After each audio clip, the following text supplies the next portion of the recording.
샬롬, 사랑하는 성도 여러분, 귀한 밤 되셨습니까?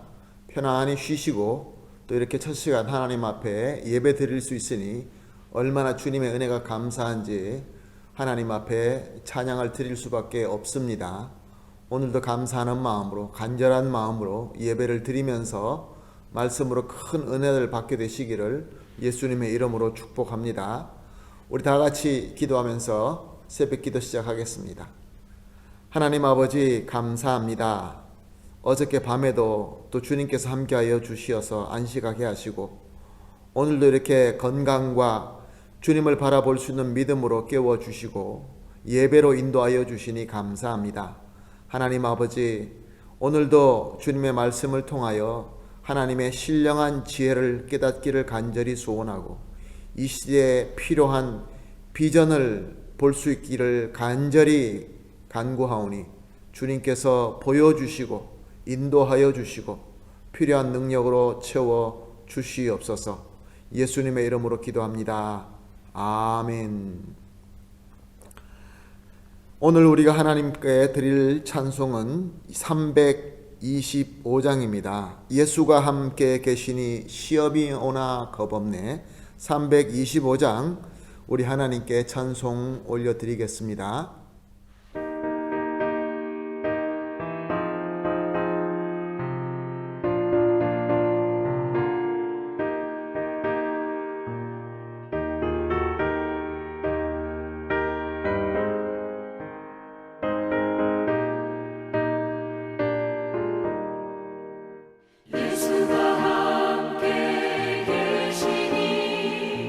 시험이 오나 겁없네.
아멘, 할렐루야, 감사합니다.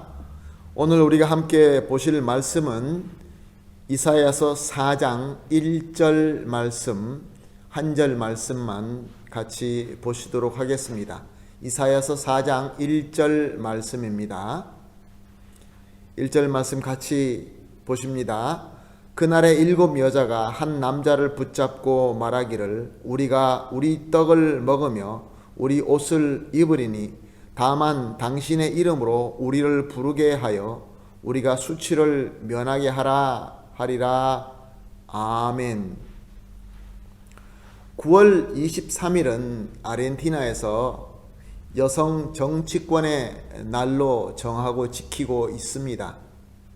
이것은 1947년 9월 23일 국회에서 여성들이 투표권이 부여되는 그날이기 때문에 그렇습니다. 여성에게 남성과 똑같이 투표할 수 있는 권리가 주어지게 된 것이죠.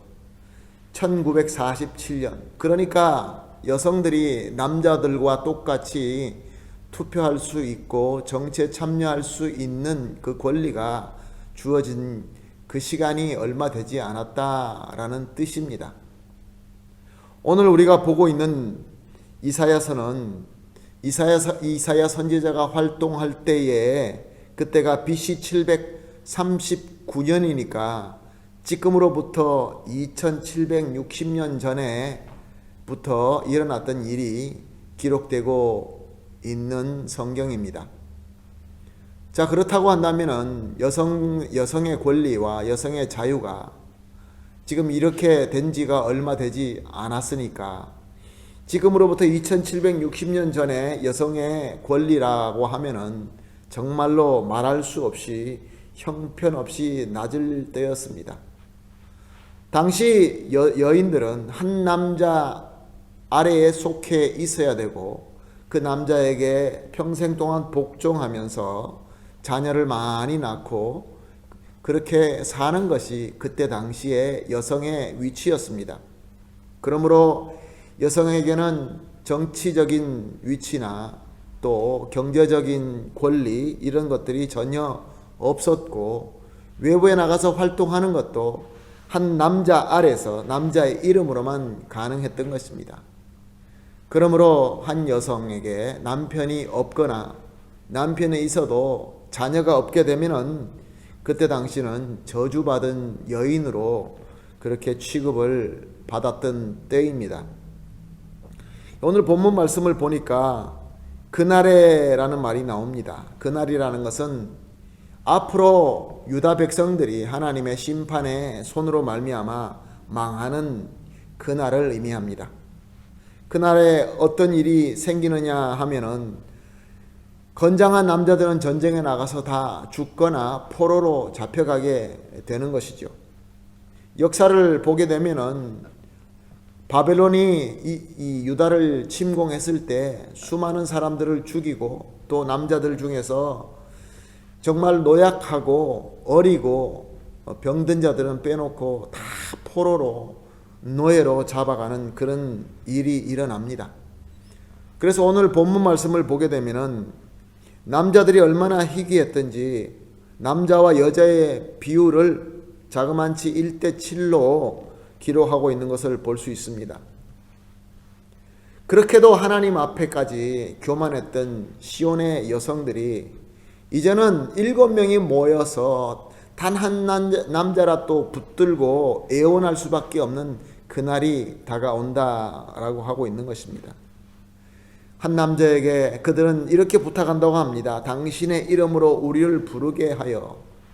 왜냐하면 설명드린 것처럼 그때 당시 여인들은 스스로 할 수 있는 것이 아무것도 없었기 때문에 그렇습니다. 남자의 이름이 필요했고 한 남자 아래에 있는 그것이 꼭 필요했던 것입니다. 살 수 있는 수단이었던 것입니다. 그렇게 돼야 수치를 면할 수 있고 또 살아나갈 수 있게 된 것입니다. 그러므로 그들은 이름만 주면은 된다라고 하면서 우리가 떡을 먹으며 우리가 옷을 입으리니 라고 기록하고 있습니다.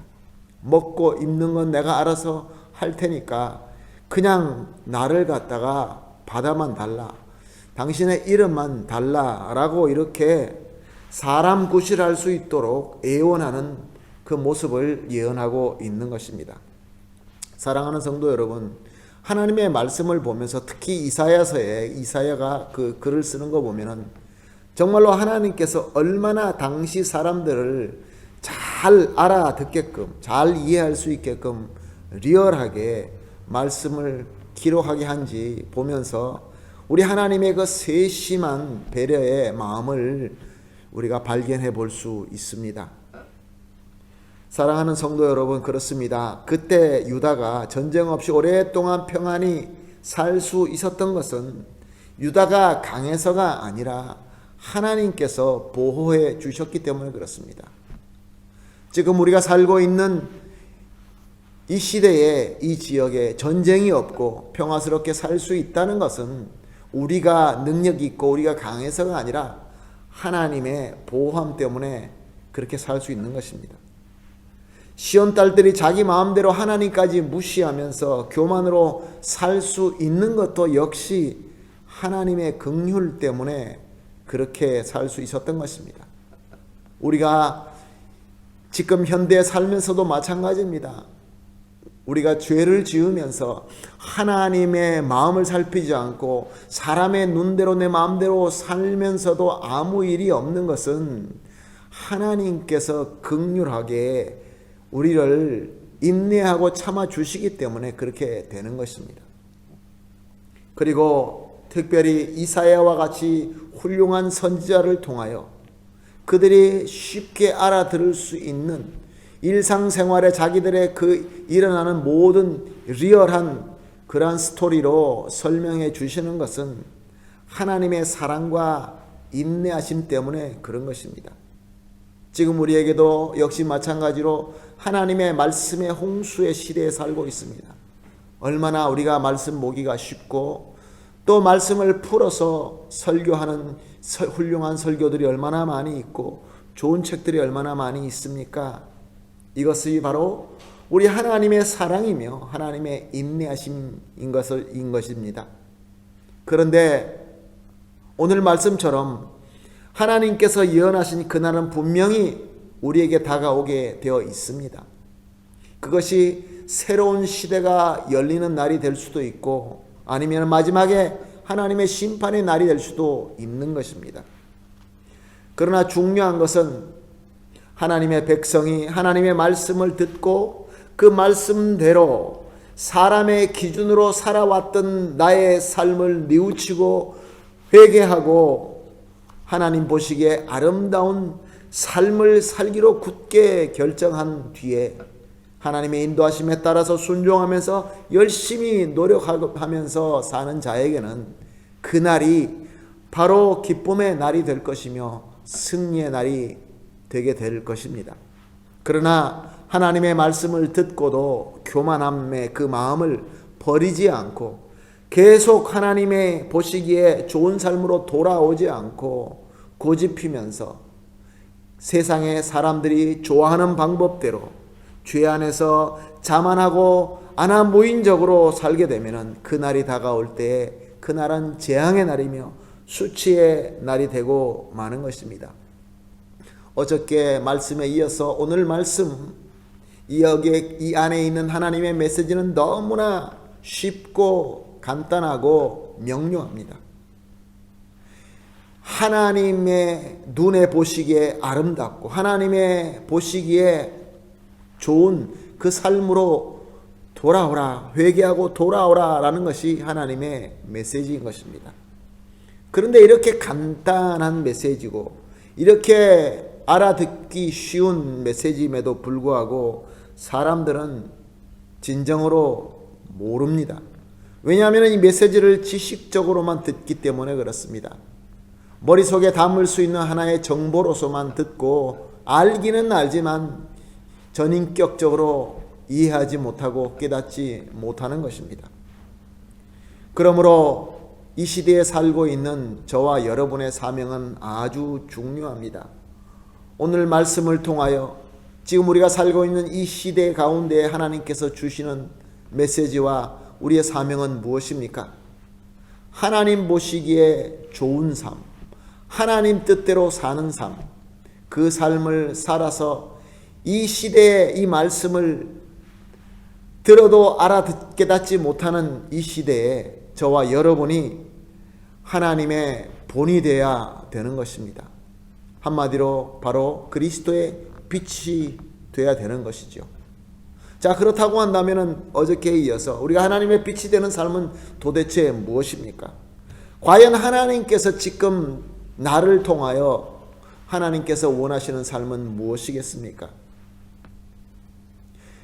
각 개인마다 처한 상황과 각 개인마다 사정이 다 다를 것입니다.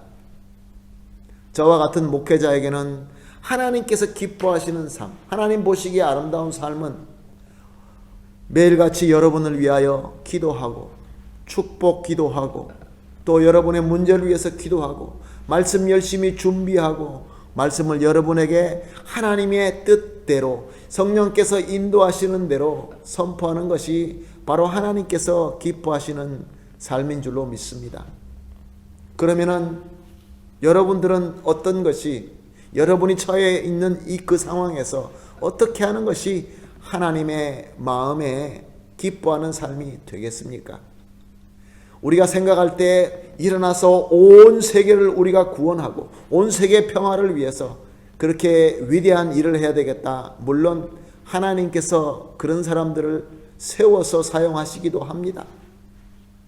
그러나 가장 중요한 것은 지금 내가 있는 이 장소에서 이 상황 속에서 내가 처해 있는 내 이 환경 속에서 어떤 것을 하나님의 뜻대로 순종하면서 살 수 있겠습니까?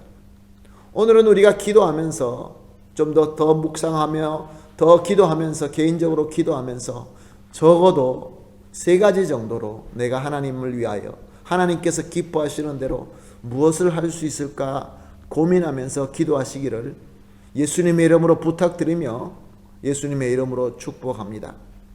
그러므로 우리가 오늘 기도를 같이 합력해서 기도할 제목은 3가지로 또 나누겠습니다. 첫 번째 우리가 기도할 제목은 하나님의 말씀, 하나님의 메시지, 하나님께서 우리 마음속에 성령으로 조명하여 주시는 하나님의 은혜를 지식으로만 알게 하지 마시고 전인격적으로 깨닫고 동감하게 하여 주시옵소서라고 기도합시다. 하나님의 말씀을 그냥 머릿속에 지식으로가 아니라 전인격적으로 하나님의 말씀으로 깨닫고 동감할 수 있게 해달라고 기도합시다. 두 번째는 하나님 보시기에 아름다운 삶을 살 수 있도록 우리 하나님께서 인도하여 주시어서 지금 이 시대에 꼭 필요한 그리스도의 참 증인이 되게 하여 주시옵소서.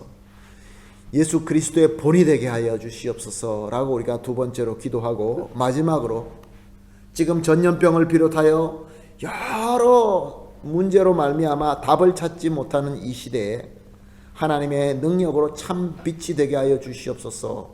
이렇게 3가지를 기도하시고 조금 전에 부탁드린 대로 지금 내가 하나님 보시기에 아름다운 삶을 구체적으로 어떻게 할 수 있는가에 대해서 깊이 더 묵상하시면서 우리 하나님께서 주시는 구체적인 방법을 발견하게 되시기를 예수님의 이름으로 축복합니다. 우리 다 같이 기도하겠습니다.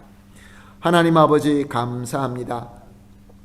이 혼잡한 시대에 하나님의 이 뚜렷하고 확실한 말씀을 주시니 감사합니다.